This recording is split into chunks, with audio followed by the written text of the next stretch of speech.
Good morning बच्चों। आज आपकी वर्कशीट नंबर 5 आई है। ये भी कंटिन्यूएशन है लास्ट टाइम के रिसोर्सेज का। आज हम कंजर्वेशन ऑफ रिसोर्सेज पढ़ेंगे। Conservation means how to control protect the resources. So let's first see what is the meaning of conservation of resources. Conservation of resources means to use resources carefully and give them time to regenerate. This means कि दो चीज़ें आपको याद रखनी है। एक तो पहले इसका सावधानी पूर्वक इस्तेमाल होना चाहिए। रिसोर्सेज को बहुत केयरफुली यूज़ करना है क्योंकि बहुत प्रेशियस होते हैं, लिमिटेड होते हैं, इसीलिए जो है हमें इसको बहुत केयरफुली यूज़ करना है।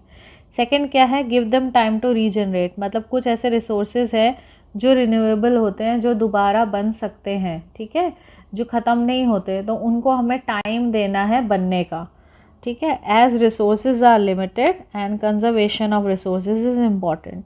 अगर हम उन रिसोर्सेज को, जिन रिसोर्सेज को रीजनरेट किया जा सकता है, उनको यूज़ नहीं करते तो हम एनवायरनमेंट पे बर्डन क्रिएट करेंगे। नेक्स्ट है अब हमारे पास डिफरेंट वेज जिससे हम रिसोर्सेज को कंजर्व कर सकते हैं। सबसे पहले हम कौन सा रिसोर्स कंजर्व करने की बात कर रहे हैं, कंजर्वेशन ऑफ लैंड रिसोर्सेज। उसके लिए हम एफॉरेस्टेशन कर सकते हैं, means planting of more trees, ठीक है। Regulated use of chemical pesticides, ये तो है कि जब हमें क्रॉप्स ग्रो करनी होती है तो हम उसमें पेस्टिसाइड्स डालते हैं, पर उस पेस्टिसाइड्स का क्या रिजल्ट आता है, उससे लैंड रीजनरेट हो जाती है, ख़राब हो जाती है। और फर्टिलाइजर्स, ज़्यादा फर्टिलाइजर्स की यूज़ करने से भी लैंड फर्टिलिटी कम होती है। Checks on overgrazing, animals जो है बहुत ज़्यादा ओवर ग्रेज कर जाते हैं, मतलब ग्रेजिंग करते चर जाते हैं ज़मीन को, जिससे क्या है सॉइल की फर्टिलिटी डिक्रीज़ होती है। नेक्स्ट है हमारा कंजर्वेशन ऑफ सॉइल रिसोर्सेज। उसके लिए भी ऑलमोस्ट लैंड रिसोर्सेज से थोड़े बहुत मिलते जुलते होंगे इसके भी। Afforestation, again planting of trees, flood control, क्योंकि फ्लड से क्या होता है सॉइल बह जाता है, तो टॉप लेयर सॉइल की बह जाती है वाटर के इफेक्ट से। Checks on overgrazing, overgrazing से ये भी जैसे अभी क्या था, फर्टिलिटी सॉइल की कम हो जाती है। टेरेस फार्मिंग, टेरेस फार्मिंग हमें करनी चाहिए। क्यों करनी चाहिए, क्योंकि जो माउंटेनियस या स्लोपी एरियाज़ होते हैं वहाँ पे सॉइल इजीली जो है वो इरोड कर जाता है। क्यों कर जाता है, क्योंकि वहाँ पर वो टिक नहीं पाता स्लोपी एरिया की वजह से। तो अगर हम उसमें स्टेप्स क्रिएट करते हैं, टेरेस बनाते हैं, तो सॉइल जो है उसको स्टैंडिंग की जगह मिलेगी और उससे जो है वो फर्टाइल भी रहेगा। इंटरक्रॉपिंग मीन्स कि आप डिफरेंट क्रॉप्स ग्रो करें, उससे भी क्या है सॉइल जो है स्ट्रॉन्ग रहता है और उसकी फर्टिलिटी रिगेन रहती है। तो ये सारे तरीके हैं जिससे हम कंजर्वेशन ऑफ सॉइल कर सकते हैं। नेक्स्ट है हमारा कंजर्वेशन ऑफ वाटर रिसोर्सेज। तो वाटर को कैसे हम कंजर्व कर सकते हैं, डिस्चार्ज ऑफ अनट्रीटेड सीवेज। अब क्या है, जो ऐसा का ऐसा माल, गंदा कूड़ा सब पानी के अंदर बहा दिया जाता है और देखा भी नहीं जाता कि किस तरीके से उसको पहले ट्रीट करना चाहिए, उसके पार्टिकल्स को स्मॉल करना चाहिए या बड़े कूड़े को पानी के अंदर नहीं मिलाना चाहिए। तो वो सब करना हमारे लिए ज़रूरी है कि हम ये सारे स्टेप्स उठाएं ताकि हमारा वो जो वाटर है वो पॉल्यूट ना हो। एग्रीकल्चर केमिकल्स को नहीं मिलाने देना, इंडस्ट्रियल एफ्लुएंट्स को पानी के अंदर ना नहीं घुलने देना। जो केमिकल्स वगैरह निकलते हैं एग्रीकल्चर के या इंडस्ट्रीज़ की, उससे वाटर जो है कंटेमिनेट हो जाता है, गंदा हो जाता है। It is important to stop the overuse of water. अब कुछ एरियाज़ ऐसे हैं जहाँ पे पानी की अच्छी अवेलेबिलिटी है तो लोग उसको वेस्ट करते हैं, और कंट्रोल करना वाटर पोल्यूशन को। तो ये सब चीज़ें अगर हम करते हैं तो हम वाटर को कंजर्व कर पाएंगे। नेक्स्ट है conservation of natural and wild life. Natural vegetation and wild life जो है वो किस पे डिपेंड करते हैं, बेसिकली फॉरेस्ट पे।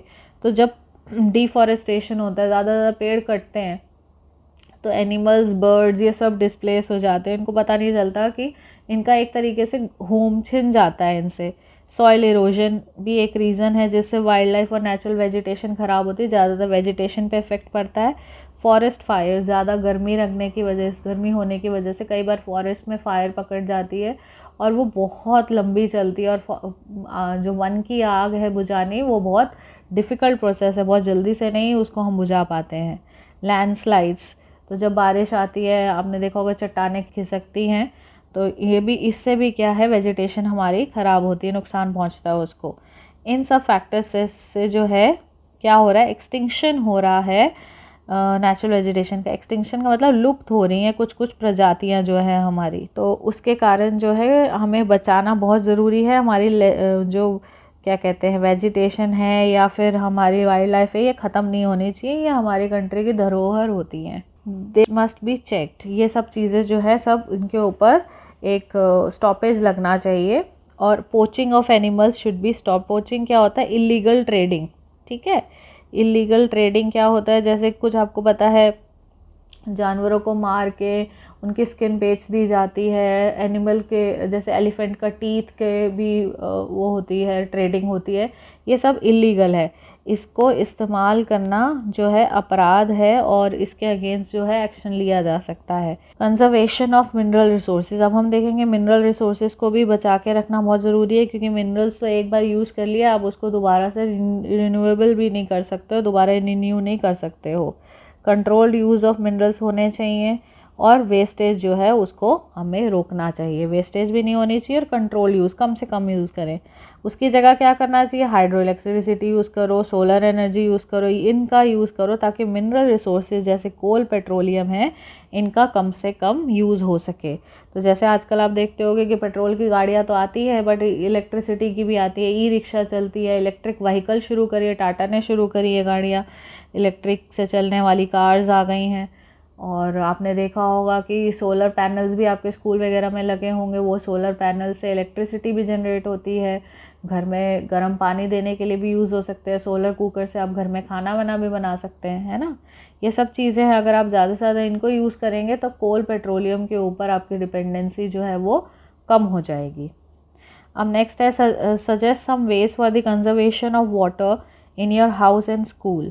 तो यहाँ पे क्या हम देखते हैं कि हमने क्लोज़ करना है टैब व्हेन नॉट यूजिंग। क्या है, बच्चे ब्रश कर रहे हैं तो पानी गिर रहा है, ब्रश हो रहा है, ऐसे नहीं है। एक मग भर के रखिए तो ब्रश करना है, ऐसे बकेट भर के रखिए फिर नहाइए, शावर का इस्तेमाल कम कीजिए। फिर उसके बाद जैसे हम जो पानी यूज़ करते हैं for washing vegetables, that can be used for watering the plants also. These are certain ways, you can write as many as ways you can want.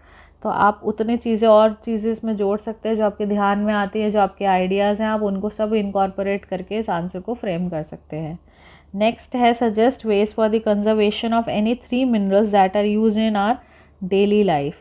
तो जैसे अब मिनरल्स को हमें बचाना है तो हम उसकी जगह एलपीजी का इस्तेमाल करें, तो कोल नहीं जलाना हमें, ठीक है, वुड नहीं जलानी, चूल्हा जलाने के लिए हम वुड का इस्तेमाल नहीं करेंगे, हम एलपीजी का इस्तेमाल करेंगे।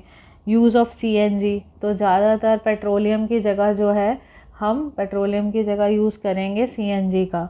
और solar energy, use of solar energy, solar energy use करेंगे तो कोल और पेट्रोलियम का यूजेज हमारा जो होगा क्या हो जाएगा, कम हो जाएगा।